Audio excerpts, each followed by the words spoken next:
this segment, we have David Lopez, CEO of American Gaming Systems, or AGS as the company is commonly called.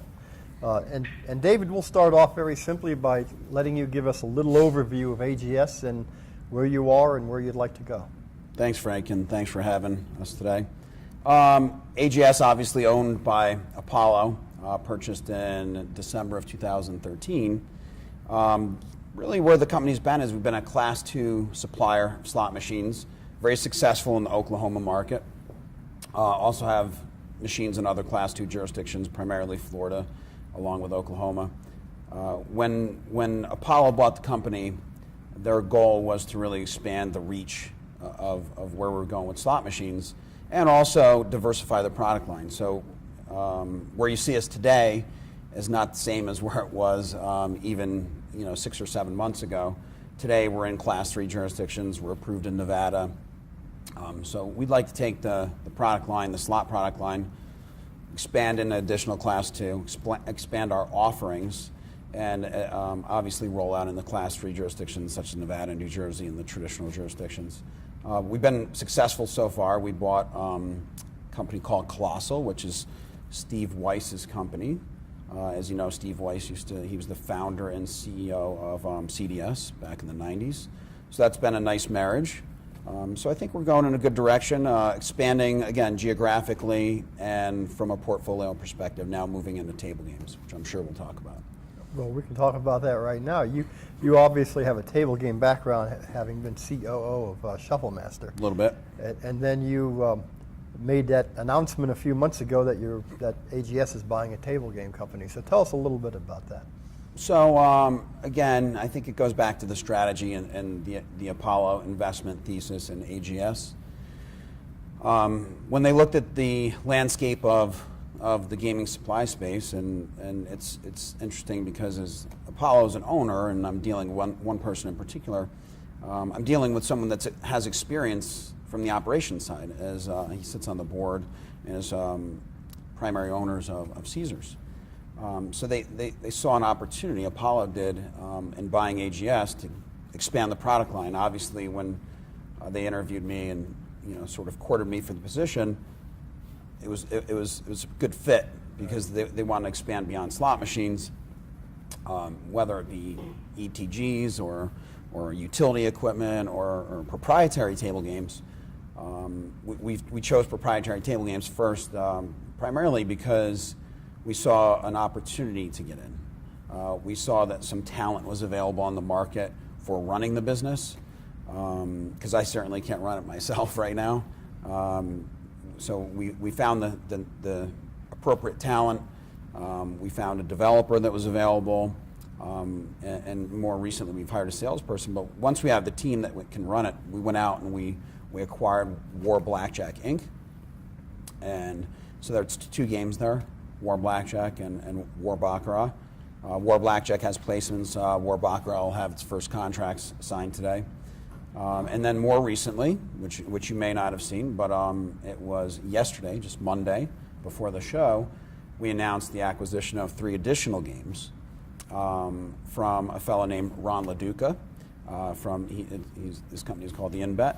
And so we bought the InBet side bet, we bought a Craps side bet, and we also bought a new proprietary table game called Crisscross Poker. Okay, very good. So you're pretty serious about developing table games as a significant part of this business. Well, I mean, I think that if we're going to do anything, we should try to be the best at it. So I know that the king is pretty big, but we're going to put our best effort forth to take it seriously. Yeah, absolutely. Tell us a little bit about the Apollo ownership. Now, does Apollo own 100% of AGS? Yeah, Apollo's 100% owner. Obviously, they bought us back in December 2013. I think it's a great marriage to be owned by a company like Apollo. They have the resources. They've got great experience in owning companies. That obviously this isn't their first rodeo. This is what they do for a living. And as I said, having I interface directly with David Samber, who's also involved with Caesars. Working with him is working with a very experienced chairman of the board, in a sense, someone that operates in the casino space. He's been doing that for a number of years now. So when we have conversations, none of this is new. Right. These are all things that he has experience with, and that he can speak to intelligently. So I think it's a very good marriage. They're tough guys to work with, as far as they know their stuff and they ask good questions. But they're great and intelligent group of guys, and they're very reasonable, always listening, even when we don't always agree. Right. You mentioned Caesars. Is there a relationship or a more open door for you with Caesars? No, I mean, really the relationship with Caesars for us is no different than it would be with MGM Corporate or any of the other big operators. Even if, I'd say if Apollo weren't involved at all, whether all the corporate folks at Caesars and all the property folks we've been doing this. I've been doing it for 17 years. The team's been doing it. Many of them have been doing it longer than I have. We didn't need Apollo to have those relationships. Right. So those relationships exist. And when we get an install, we're treated no different than IGT or Bally or WMS. We have to perform. If we don't perform, we don't get to add machines and we don't get to stay on the floor. No, I know you can't speak for Apollo. I understand that. But I'm going to do it anyways, though. Okay, good. Then this next question will be good. When a private equity group buys a company, it's generally with the idea that they're going to sell it at some point. Yep. 3, 5, 7 years down the road. Yep. Do you have a sense for what the plan is for AGS long term? I'm sorry, I can't speak for Apollo. So ultimately there's a liquidation event, and so that would either be selling the company to a strategic buyer or going public. I think it's just a matter of timing. They have certain expectations on their investment. I'd say right now they're going very well.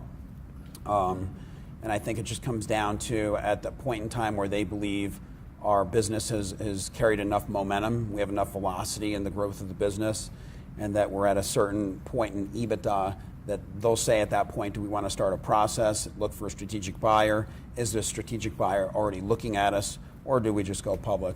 So I can't speak for Apollo, but I think that it just is a matrix of decisions that will come across at that time. Now, if we assume that AGS is still, whether it's a public company or owned by somebody else or still owned by Apollo, but if we assume there's an AGS still 3 or 5 years from now, based on the strategy that you folks are working on now, what will that company look like?